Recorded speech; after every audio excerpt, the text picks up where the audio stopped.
اليوم أكملت لكم دينكم وأتممت عليكم نعمتي ورضيت لكم الإسلام دينا۔ حضور نے فرمایا جمعہ کے دن ایک خاص گھڑی ہوتی ہے جس میں اللہ دعا قبول کرتا ہے۔ اکثر علماء نے کہا کہ وہ عصر اور مغرب کے درمیان کا وقت ہوتا ہے۔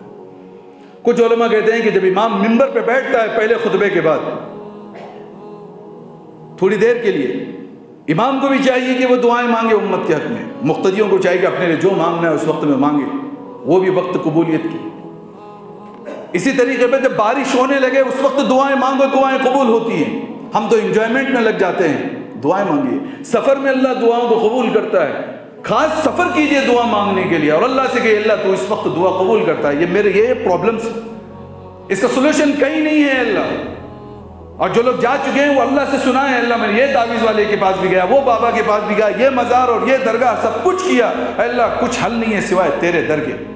اب اللہ تیرے در سے مجھے مت ہٹانا، اور اللہ سے گڑ گڑائیے، اسے حجت کیجئے، اسے جھگڑا کیجئے اللہ تبارک و تعالیٰ سے۔ اللہ تو نے مجھے پیدا کیا ہے، آج اس حالت میں ہوں، نکالنے والا تو، اللہ نکال مجھے اس سے۔ ضد کیجئے، جیسا ایک باپ کے سامنے اس کا بیٹا ضد کرتا ہے، روتا ہے، گڑ گڑاتا ہے، وہ ایک بار نہیں دیتا پھر پیچھے لگتا ہے، وہ 10 بار نہیں دیتا پھر باپ کر کے جاتا ہے۔ بازو والے کے پاس میں کبھی بیٹا نہیں جاتا۔ کبھی دیکھا ہے آپ نے کہ میرے ابا مجھے پیسے نہیں دے رہے تو بازو والے کے پاس بھی جا کے کبھی پیسہ مانگتا ہے بچہ؟ اسے معلوم ہے باپ تماچے بھی دے گا، پھر تھوڑی دیر کے بعد باپ کے پاس آئے گا۔ ایسے ہی ایک بندے کو چاہیے خدا ایک بار نہیں 1000 بار نہ دے تب بھی 11 جو ہے اس کے بعد مانگنا ہے تو اللہ ہی سے مانگو، وہ دے گا۔ اس کے بعد دیر ہے، اندھیر نہیں، وہ حالات کے موقع اور نزاکت کے حساب سے دے گا، مگر دے گا ضرور۔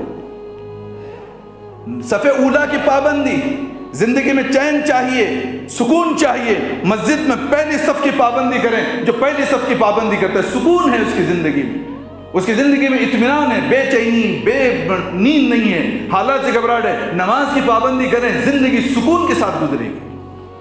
پریکٹس کرنا ضروری ہے دین کے اعتبار سے۔ جب تک انسان پریکٹس نہیں کرے گا اس کو کچھ نہیں ہوگا نہ۔ جب دعا مانگے تو دعا کے اوقات کے ساتھ ساتھ مانگنے کی چیزیں بھی سمجھ میں آنی چاہیے۔ حالت سجدے کی دعا سب سے پہلے اللہ کو پسند ہے۔ نماز میں، فرض نمازوں میں مانگے، جب جماعت سے ہو کہ تنوع ہو، عربی دعائیں لا الہ الا انت سبحانک ہے، اسی طریقے سے ربنا آتینا فی الدنیا ہے، حسبی اللہ ونعم الوکیل ہے، اور دیگر۔